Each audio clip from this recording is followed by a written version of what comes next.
Good afternoon, good morning, and hello everyone, and welcome to today's webinar.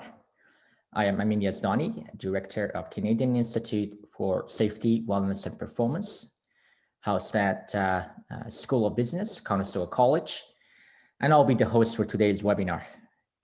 Today's webinar focuses on strategies and tools to estimate physical exposures in the workplace. Our presenter today is Dr. Marcus Young. He is a research manager at CISWP. Dr. Marcus Young has experience in human factors and ergonomics across multiple sectors, including construction and manufacturing in both Canada and the United States.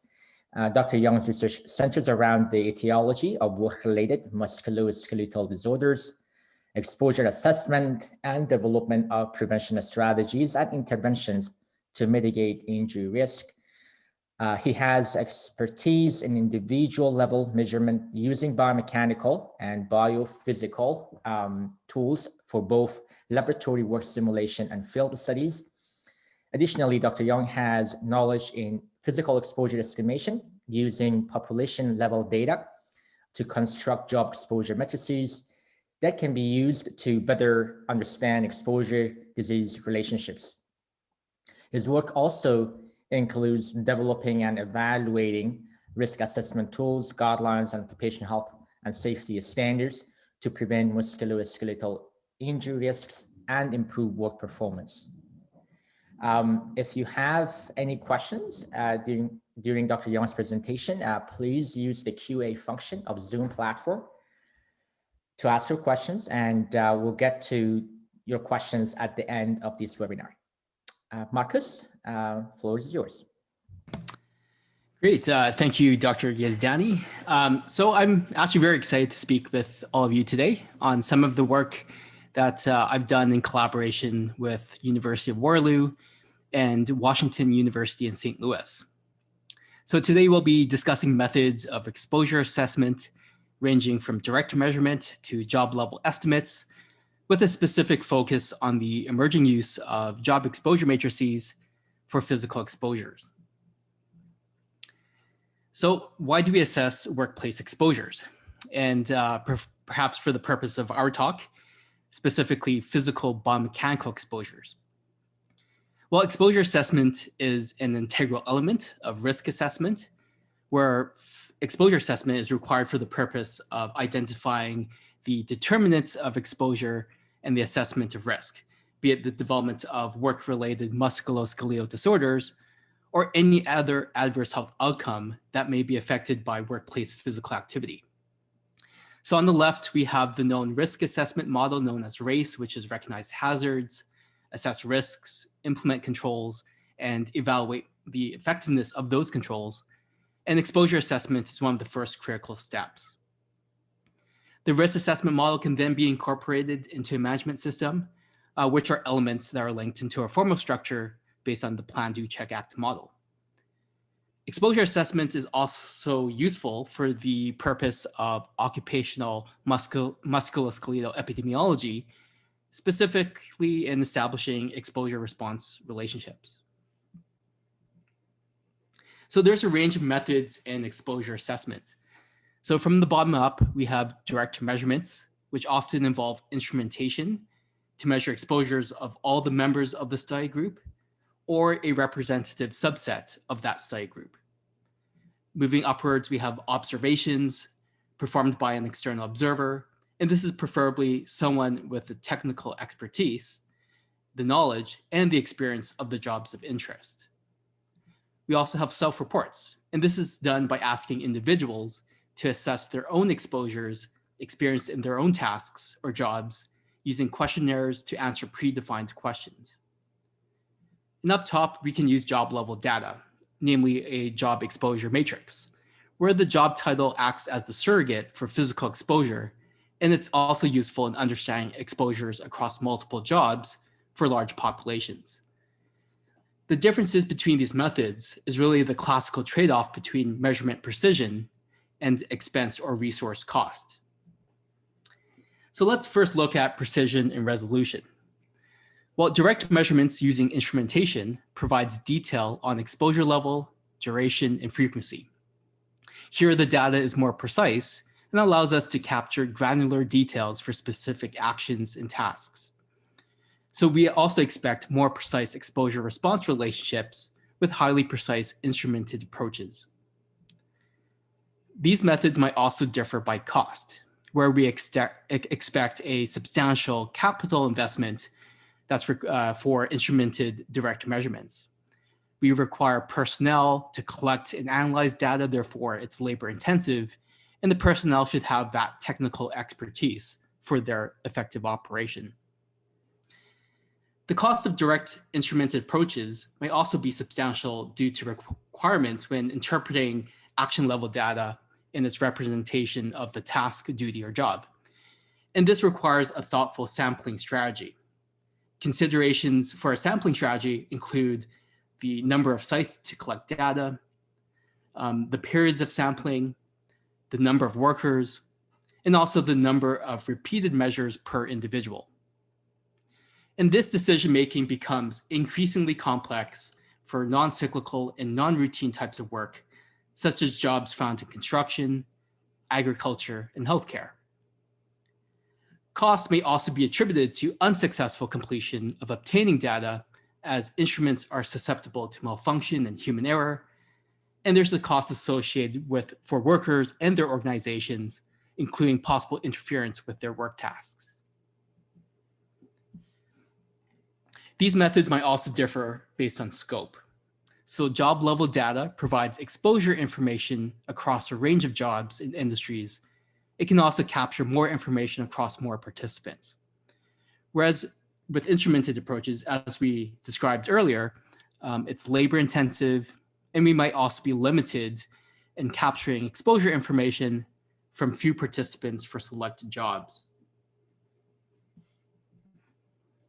And lastly, methods might also differ on the basis of the breadth of variables that could be captured, analyzed, and interpreted.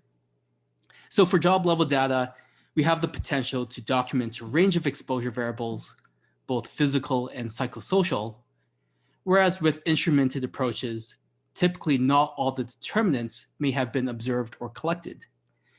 And this is generally important to consider since the risk of MSD is multifactorial. So let's first start with discussing direct instrumented measurement approaches. So for physical or biomechanical exposures, we can utilize highly technical methods to measure load level, posture, duration, and frequency of movements. Now, with technological advancements, we're now able to collect extensive data through sensors, which are worn or attached to the participant of interest. So, for instance, there's now smartphones smartphone applications that can measure body posture over time. We also have smart clothing that can integrate physiological measurements such as heart rate, body temperature, and muscle activity. We also have smart watches to measure movement. And now we have research-grade accelerometers and inclinometers that are also robust for field use. Some of these measurement techniques have been developed for and used in controlled lab environments and have been subsequently transferred into complex work environments. So as an example of technology that have been developed and used in controlled lab environments, we have triaxial accelerometers here that have been embedded onto the seat pad of this all-terrain or ATV simulator.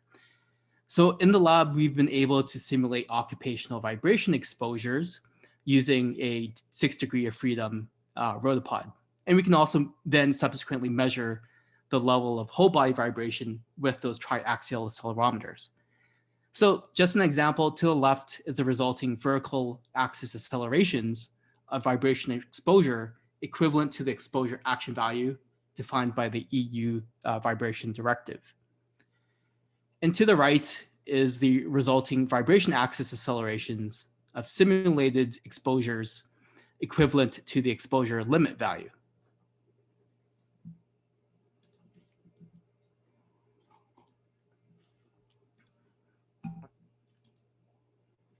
So as I mentioned earlier, there's now research-grade instrumentation that's now commercially available for the field collection of workers while they're performing their tasks. So in this example, courtesy of XSense, we can observe, record, and analyze the whole body kinematics of this worker as he performs his manual material handling task. So this is a wireless sensor motion capture system. And each unit incorporates a triaxial accelerometer, a gyroscope, a magnetometer, and a barometer. So the sensor data is then streamed into data acquisition software. So up top, as you can see on the upper left, we have recordings of the worker's left and right upper extremity movements.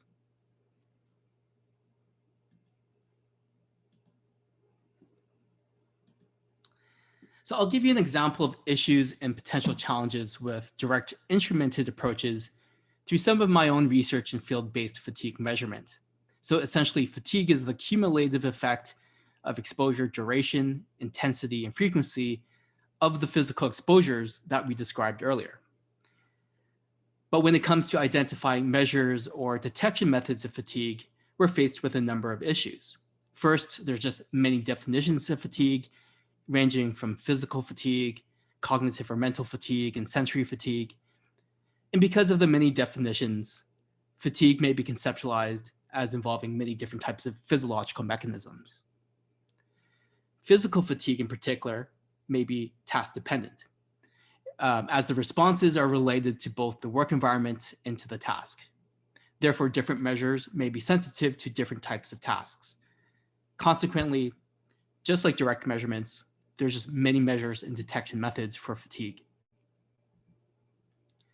So in demonstrating the extent of fatigue measures, I really like this graph that I typically show. A multidisciplinary panel of international researchers identified 57 unique fatigue measures. And this was done through a top-down approach by first identifying the outcomes of fatigue, their effects and associated outcomes, then the mechanisms, and then the measures that can detect, capture, or monitor changes with respect to those mechanisms. So just to demonstrate the extent of fatigue measures, I think this graph perfectly does so. So how and when should we be collecting data? So should we be collecting data simultaneous to work or at discrete periods of time? So if we choose to collect continuously, fatigue responses are representative of the workload, and we can also associate observed responses to specific events. However, as a continuous measure, instrumentation and monitoring systems can be encumbering, and the resulting data could be significantly large to analyze. Collecting continuous data also requires, as I mentioned before, a thoughtful sampling strategy. So in 2005, a paper by Paquette et al. Presented 4 recommendations for practitioners in their sampling strategy approach. So in their paper, they namely they indicated that the first step is to identify potential sources of exposure variability. The second step is to estimate the exposure variability from pilot tests to inform the exposure assessment strategy. Their third step is to develop a sampling strategy to cover to the extent possible the different conditions and variables that have the greatest impact on exposure variability. And lastly, step 4 is to consider dropping variables that show low variability to improve collection efficiency. Alternatively, as a test battery, we can collect during work breaks to avoid disrupting the work process. So we can also control and standardize our testing, which might allow us to compare between people and also between work environments. But with test batteries, we can only assess cumulative fatigue from the preceding work, and it's also difficult for us to link responses to specific events. So therefore, it's just a snapshot. Here's an example of using a test battery of fatigue measures in realistic work.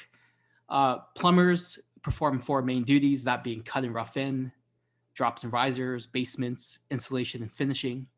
However, crimping is a task which is involved in many of these duties. And in the crimping task requires plumbers to manually crimp PEX piping when joining pipes together.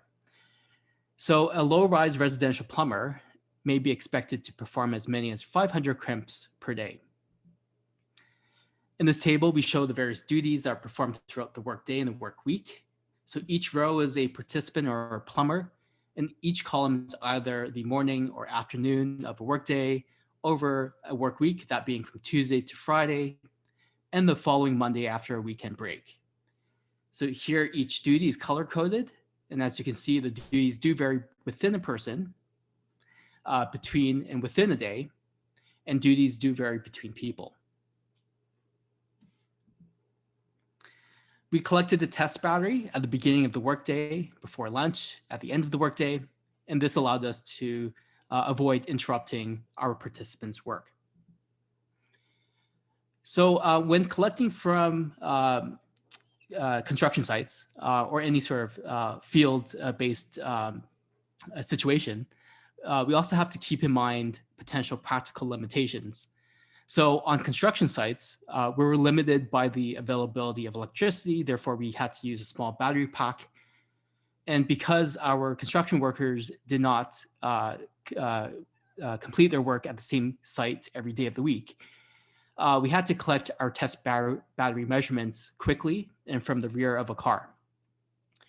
Our measurements include strength measurements using and force variation using a hand grip dynamometer, a series of physiological and postural tremor measurements using a triaxial accelerometer, and a rating of perceived fatigue using an adapted Borg CR10 scale. Just briefly, we showed that two measures demonstrated a fatigue effect within the day. So we have some measures here plotted over the 3 periods of the workday between Tuesday and Friday and the following Monday. We found that hand grip strength increased midday from baseline and significantly decreased at the end of the work shift when compared to midday values. When it comes to the ratings of perceived fatigue, we found that perceived fatigue increased when comparing post-shift to pre-shift values. When it comes to changing, when it came to fatigue between workdays, we identified 4 measures that demonstrated a change. That being force variation, maximum hand grip strength, physiological hand tremor, and postural shoulder tremor. So typically fatigue increased over the work week, but did not fully recover to Tuesday values after a weekend break. So in summary, in terms of direct instrumented measurements, using my fatigue studies as an example, there are many measures and detection methods, but direct measures allows us to assess exposures at a really detailed level, but we're faced with a number of considerations, including sampling strategy, a lack of consideration of a thoughtful sampling strategy might lead to misclassification of exposures in jobs where exposures vary over time. When it came to my example of measuring fatigue as a test battery collected over discrete periods over the day allowed us to document how fatigue or physical exposures accumulate in real work over a work shift and multiple work shifts. So moving on to observation and self-report. For observation and self-report of physical exposures, these methods include observations, again, performed by external observers, and self-reports by asking individuals to assess their own exposure. So generally, observational methods can range from simple to advanced methods, where simple tools involve recording workplace exposures or assessing exposures in real time. Many of these tools assess posture, and many also calculates an overall score based on a combination of factors for our interpretation. So these simple observational tools may also allow for the prioritization for interventions and or prescribing acceptable exposure limits. Examples of simple observational tools include simple pen and paper methods, such as RULA, ACIGH TLVs in the strain index, and more analytical methods to calculate load limits such as the NIOSH lifting index. So several of these methods and tools may capture and assess various ergonomic risks for work-related musculoskeletal disorders, and these include factors such as forceful exertions, awkward postures, static postures, repetition, vibration, and cold. Advanced observational tools often involve recording by videotape and further analysis with specialized software. Common analytical outputs include movement distance, angular changes, velocities and accelerations of several joint segments. An example of advanced observational tools is software for timeline analysis, which allows us to detail the chronological occurrence of tasks and actions during an activity. And these actions or tasks are then notated or coded, and common outputs include information on their frequency, duration, and proportions of time. We also have biomechanical models, which may be used to calculate intersegmental moments and forces, and examples of these include 3D SSPP and University of Waterloo's 4D Wattback. There are some limitations, however, for observational tools, both simple and advanced. Most ergonomic observational tools are restricted to an instant in time or to a specific task. And they're also better suited for tasks that are standardized, repetitive, and cyclical in nature. Therefore, most current tools, observational tools, tend to only determine the acceptability of either a task with a single effort or stereotypical monotasks that's repetitively performed over a workday. So I'm going to hand this over to Dr. Yazdiani, who will describe one of his studies in the development and evaluation of a self-report and observer-based questionnaire. Okay, thank you, Marcus. So we worked with several unions and workplaces to look into creating and evaluating a survey for benchmarking exposures to mechanical loading for tracking prevention of musculoskeletal disorders activities and collecting this information in an efficient manner without necessitating professional consultations or having to administer questionnaires to all individuals within each workplace. So our objective was to develop and test a survey to document the presence and the level of multiple type of physical loading in the workplace. Many of the observational tools, as Marcus suggested, designed to record data related to an individual person performing a specific task, rather than looking at this issue from a workplace level kind of point of view. And this survey and this questionnaire was meant to bring together management culture and labor culture of joint health safety committees to independently and then together use the survey to basically identify physical loads in the workplace. And then we were looking into comparing the data with each other and ergonomics as well. So in terms of survey, we used Washington State survey and we made some modifications to it. We sought informal and formal feedback from various stakeholders on survey accessibility and ease of use. We were looking at 26 types of mechanical loading, and we used scientific literature and best practices out there to define breakpoints that would perhaps would have been kind of useful to look into when we're looking at documenting exposure. This slide and the slide after that, you see the type of questions that we were looking at and the type of factors of physical loading that we were looking at, and also the breakpoints here. As you can see in this slide, we're looking at a variety of physical loading, including carrying loads and trunk flexion and all those kind of lifting variables. And then we also provided examples to further kind of support users in understanding of what we're looking at and what type of activities we were looking at. Again, this slide also presents the other type of physical loading that we were interested in, including even computer use, power grip, and so on. We distributed the survey package to about, I believe, 300 workplaces, and we had about 60 of them back to us, and we only used 30 of those surveys for complete data analysis.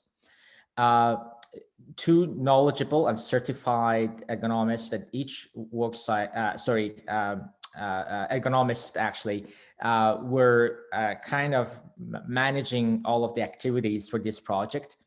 And then we'll look into the management co-chair and the labor co-chair of the Joint Health Safety Committee to, again, independently and complete the survey, and then also have a meeting together to go through the questionnaire together, and then perhaps have a consensus survey completed. Then we had the site visits by ergonomists for a walkthrough, inspection, and review of workplace documents to obtain an independent assessment of loading. Then two majors were then calculated from each survey, exposed, yay or nay, and then exposure index, which was a weighted average of exposure duration across workers evaluated. As you can see here in this figure, the loading types that had the greatest proportion of workplaces with exposure were sitting, neck, bent, and twisted, and computer use. The smallest proportion, however, were of workplaces had workers exposed to lifting people using the hand as a hammer and knee hammering. Next slides look into the loading types that had the greatest proportion of workers with exposure, where carrying loads, power grasping, and standing and sitting were the most kind of significant issues that workers reported. One of the things that we've observed and we realized through our research was that the small and medium-sized enterprises that participate in this project said that this survey could really help them initiate a more formal and informed approach to prevention of musculoskeletal disorders. Technically, larger corporations, enterprises, they had already a health and safety management system or had an ergonomic assessment in place, that this kind of survey was kind of really helpful for them into understanding into what level their current approach is effective in addressing these issues. Our survey showed that showed moderate to substantial agreement between consensus rating by workers representatives and ergonomics rating. Managers and workers independently, again, as I said, completing the survey, and a subsequent consensus is a recommended method for survey administration. Again, we're looking at understanding the organizational level data. Although, again, workplace representatives could provide accurate physical exposure estimates, worker assess their own exposure, I believe, is preferred. And then the reason I believe was, one of the observations we had was that it was often very difficult and challenging for even management to indicate how many people are performing that task that will expose them, and into what level. Like, for instance, we were asking, if there are carrying loads for more than 1 hour a day, cumulative, and they were kind of and then they would say yes or no, but then how many of workers are performing that? that was a question that we saw a lot of issues with as managers and labor um, co-leads of the joint health safety committees were had difficulties answering them. Respondents were more successful with some loading types, possible difficulty in visualizing upper limb movements. And also, I believe that the survey could help initiate a formal, informed approach to MST prevention, specifically for small and medium enterprises. Yeah, I think that's a great segue to job exposure matrix. So essentially asking ourselves, what can we do with work level exposure data that Amin described from his study? So job exposure matrix, or GEM, it's used to estimate worker exposures efficiently for a large number of individuals. And this is based on job titles, industry information, and population exposure data. So as I mentioned before, other methods of exposure assessment, although they might be precise, they might misclassify exposures in jobs when that type of exposure varies over time. And therefore, as I indicated before, sampling strategy becomes something important to consider. Additionally, those methods are expensive and time-consuming, and it limits their application. So GEMS, on the other hand, are useful for past exposures where direct measurement is impossible and recall may be questionable, and also provides exposures in databases that lack exposure information. GEMS can also minimize information biases due to symptoms or case status, and can generally be constructed from 4 sources of data, such as the ones shown here, or a combination of these sources. So here's an example of what a job exposure matrix might look like. So essentially on one axis, the vertical axis, you have job titles, and on the other you have an exposure axis. So in this case, chemical exposures, and an exposure information matrix within. GEMS are common for chemical and biological exposure, such as the example described in the previous slide, but they're less common in the study of work-related musculoskeletal disorders.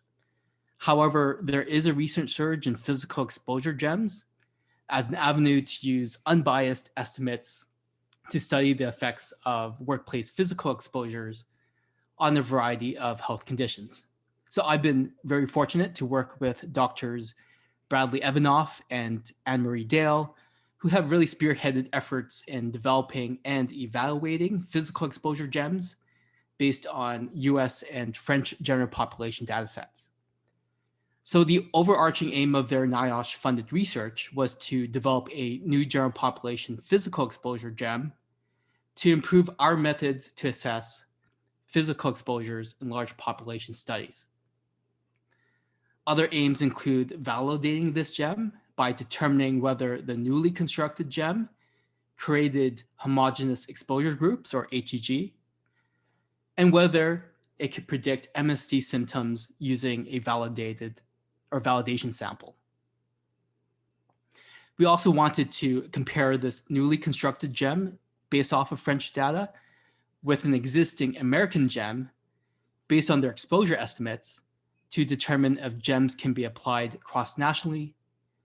And we also wanted to examine associations between GEM exposure estimates with incident MSD from a large cohort study, and determine if combining exposure data from different sources and from different countries can improve our prediction of MSD.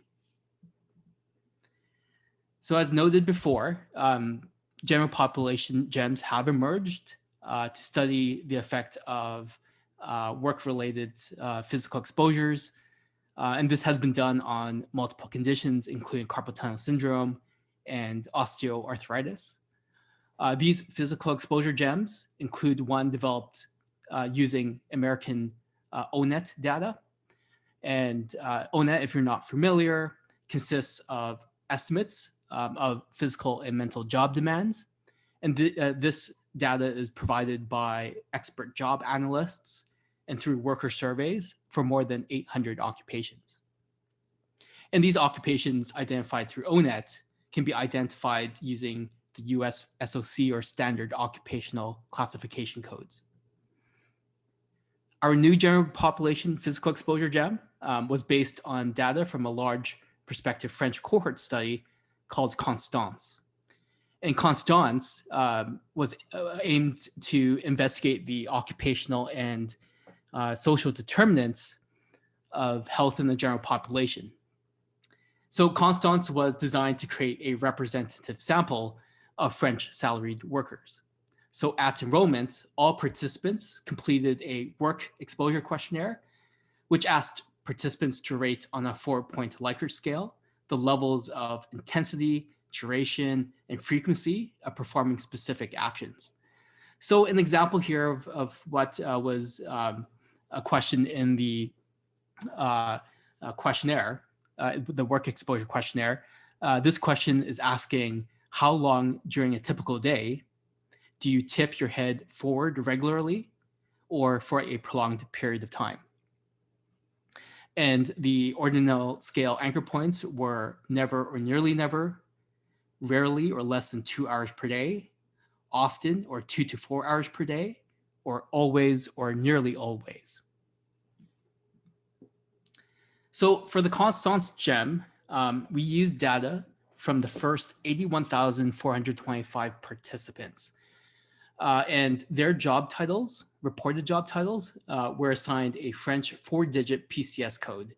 And PCS is their French job code categorization. And the assignments were used, these assignments were completed using an automated coding system. Participants who were not currently working and those who did not report a job title or were not assigned a PCS code through that automated coding system, and those who had missing exposure data were excluded, and this left us with 35,526 eligible participants. Therefore, the Constance GEM was comprised of 27 physical exposures assigned to 407 PCS codes, representing 6 major job categories. We also conducted a preliminary analysis to determine whether exposure data from both symptomatic and asymptomatic workers should be included in the GEM. This is due to possible reporting biases from symptomatic workers who may actually overestimate their physical exposures. So we ran our comparisons using linear mixed models, and we compared the exposure values for symptomatic and asymptomatic workers. And we found that the majority of the physical exposure variables that symptomatic workers reported significantly higher exposure values than asymptomatics within the same PCS code. Therefore, just for the Constance GEM, we only included asymptomatic worker data. So the first question is whether the Constance GEM created homogeneous exposure groups, or HEGs. So here's a multidimensional scaling plot with 95% confidence ellipses, and this depicts the Manhattan distances between exposure vectors. The confidence interval themselves were developed using Monte Carlo simulations. So each ellipse represents an individual PCS code, and then the colors represent the first digit of the socio-professional category. So we observed non-overlapping relationships between many of these jobs, such as roofers compared to a distance away from truck drivers and accountants and dental surgeons, but a general clustering of PCS codes belonging to the same socio-professional category. Therefore, we found that the GEM, based on self-reported physical exposure data, classified individuals based on their job title. And this allows us for the discrimination between exposure groups, which is necessary for exposure response studies. Our second aim was to compare exposure estimates between the new Constance GEM and the well-established American ONET GEM. So a cross-national comparison will inform whether a gem can be compared and applied across countries. And this might actually enable multinational studies on the association between work exposures and diseases. This may also help inform the development of region-specific or cohort-specific job exposure matrices. It can also provide additional exposure data to complement existing GEMs that might lack particular exposures. So we first used a crosswalk to match our French PCS codes with American SOC codes, and this resulted in 239 SOC codes paired with 367 PCS codes.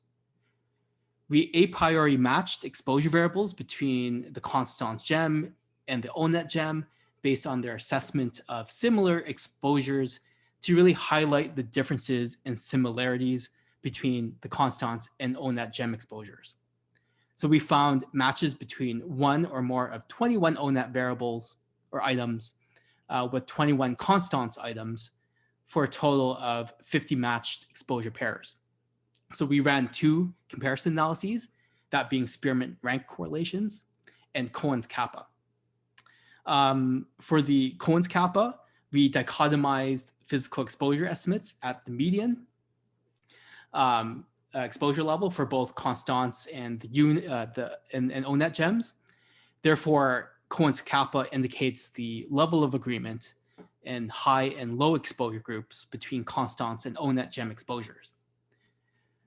So on the following slides, what you're going to see are matrices of the Spearman correlations and the kappa agreements. The matched pairs are represented by bold outline boxes, and the colors represent the direction and the magnitude of either the correlations or level of agreement.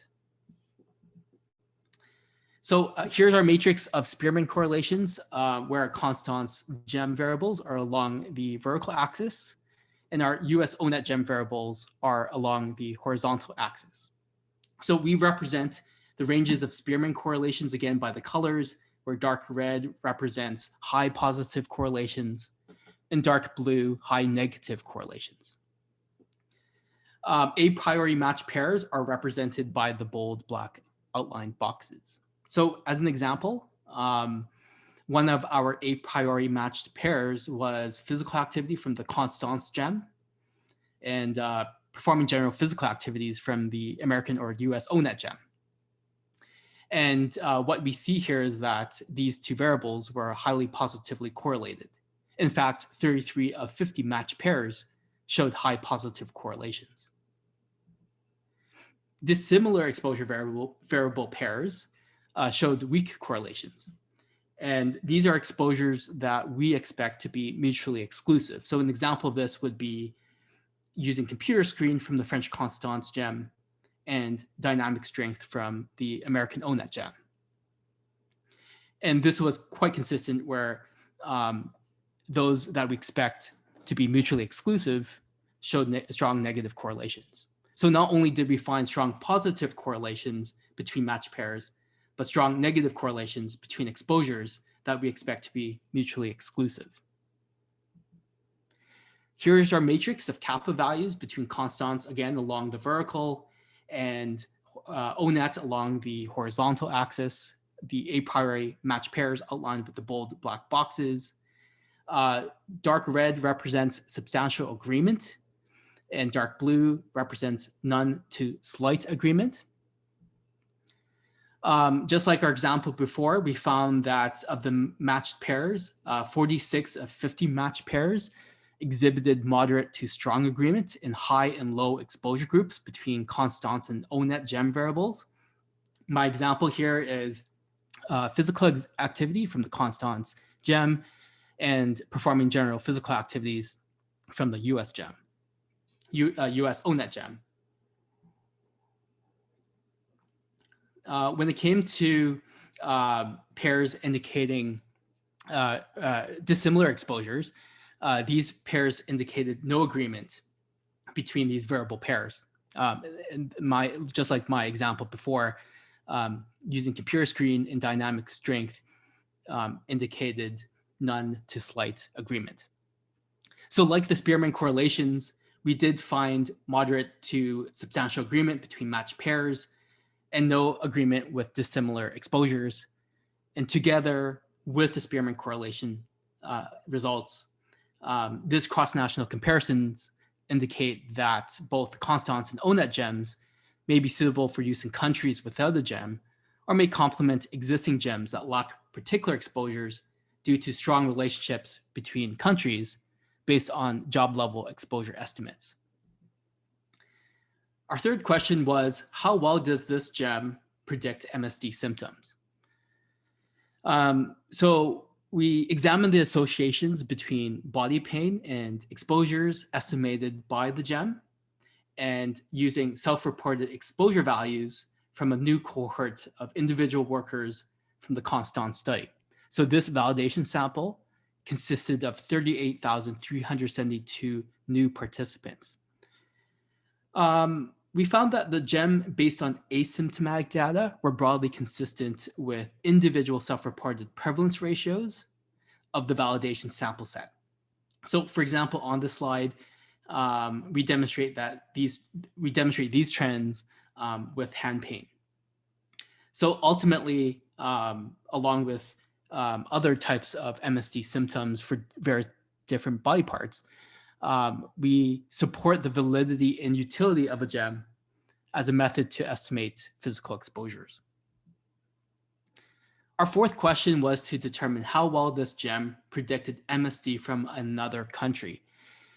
And we did this by evaluating the performance of our two general population gems to detect known exposure disease relationships from data from an American Perspective cohort study. So using Cox proportional hazard models, we evaluated the relationships between physical work exposure and incident carpal tunnel syndrome of 2,393 American workers. And this was using both gem-assigned and individual level measure exposure information. We found that the ONET gem demonstrated generally similar exposure disease associations as individual level measures. However, we found that there were fewer meaningful associations with the Constance gem. So for instance, for continuous models, we observed statistically significant meaningful exposure disease relationships with 9 of 11 variables of using the individual level measures. All 8 variables using ONET variables were statistically meaningful, but only 2 of 11 variables were statistically meaningful from the Constance gem. Finally, our last question was whether we can combine exposure data from different countries and different sources to improve our prediction of risk. And we did this by exploring whether combining exposures from 2 gems or combining exposure from each gem with individual level measures could improve our prediction of carpal tunnel syndrome. So we compared our combined models to the single source exposure models using binomial logistic regression. And we also examined the differences based on model fit and performance. So we found that combined models improved the goodness of fit and had lower AIC values compared to single source models. Therefore, combined models of job exposure matrices and direct measures improved our prediction of incident MSDs. So we demonstrate here that there is potential for combining exposure methods to improve our estimation of workplace physical exposures. So in summary, we demonstrated that the newly created general population gem based on self-reported physical exposure data was able to classify individuals based on job titles. After comparing our Constance gem to an established ONET American gem, both were strongly related to one another. And this cross-national comparison indicates that both the Constance and ONET gem may be suitable for use in countries without a gem or may complement existing gems that lack particular exposures. We also observed similar effect sizes between MSD symptoms and exposures estimated by a gem and from self-report. And this indicates its feasibility as an effective method to estimate workplace exposures. However, the point estimates of the GEM assigned estimates were marginally attenuated compared to individual self-report, but this is a common limitation of job exposure matrices. And finally, combined models of GEMs and direct measures improved our prediction of incident MSD. So these data suggest the potential for combining exposure methods to improve the estimation of workplace physical exposures necessary for surveillance and epidemiology studies. There are, as I mentioned before, some limitations of GEMs in general. So while GEMs may produce an unbiased estimate, a GEM also likely results in non-differential exposure misclassification. And this will weaken the precision of our estimates through measurement error and might actually attenuate our risk estimates towards the null. GEMs also don't take into account variability of exposures within job codes, since a single value is assigned to each job code. More work is needed for both cross-national GEM validation using GEMs from other countries, and also more validation in terms of comparing our GEM values to direct measurements, such as those we identified earlier with biomechanical exposure tools for improved validation of these job exposure matrices. So to sum up the entire presentation, there is a trade-off between precision and cost when using different exposure assessment methods. But for some study designs, a modestly lower exposure precision may be worthwhile for their gains of speed and lower cost. So if you're interested in a more thorough analysis of the research expressed here, I invite you to peruse through these articles listed on this slide. At this moment, on behalf of Dr. Yazdani and myself, we would like to thank our funding sources for these research projects, our colleagues and research assistants, and most importantly, the participants who volunteered for these studies. So I'll hand this back to Dr. Yazdani, and we welcome any questions. Okay, thank you, Marcus. Great presentation. I think we have one question. Can you expand a bit more as to why we see differences in prevalence ratios between GEM assigned estimates and self-reported estimates? Yeah, I think maybe the viewer was alluding to my slide on the comparison between individual self-reports and the GEM assigned estimates. So we do see here that the prevalence ratios for the GEM assigned estimates were slightly attenuated compared to those from individual self-report. So as I mentioned before, there's the issue of non-differential misclassification.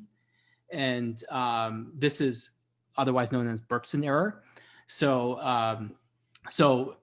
in many ways, a lot of these, the job exposure matrix is a representation of the exposure estimates across multiple individuals. So a GEM essentially neglects both within worker variation, so in terms of time, but also between worker variation in terms of variation in tasks, activities, and work processes. So what you're going to find is that this non-differential misclassification bias induced by a job exposure matrix will attenuate the observed associations towards null. And secondly, as I indicated before, this GEM was based off of asymptomatic data. So it's quite possible that when we excluded symptomatics, we might have attenuated exposure estimates because those who are symptomatic might actually be symptomatic truly due to being exposed in higher, to be in higher exposed jobs. So no, I think this goes back to our questions that we had, whether to include exposure estimates from symptomatic workers. But this really represents a trade-off between bias and precision. So just to summarize, I guess, the differences here, the attenuated prevalence ratios may be due to non-differential misclassification, but also the fact that the GEM was based off of asymptomatic worker data. Okay. Thank you. Thank you, Marcus. Okay, so there is no more question. Yes, there is no more questions. Okay. With respect to the presentation today, I would like to thank Marcus Young for his time and effort in putting this presentation together. I think it was very insightful and I think very informative. CSWP has monthly webinars. Our next webinar is scheduled for May 10th. We're looking at addressing post-traumatic stress injuries among Canadian paramedics. It is based on research conducted by CSWP in the past couple of years on Canadian paramedics' mental health. We're also going to launch our webinar series on work from home. We've done some really good work on work from home and its impact on physical and mental health of Canadians. The schedule will be released very soon. We're also going to have some webinars on our ongoing research on the impact of work from home on personal and organizational performance and productivity. The recordings of our webinars are available through our YouTube channel. So if you're interested, you can view those webinars through our YouTube channel. And at the end, again, I would like to thank Dr. Young, our attendees for today's webinar, and I hope to see you in our next webinar. Thank you.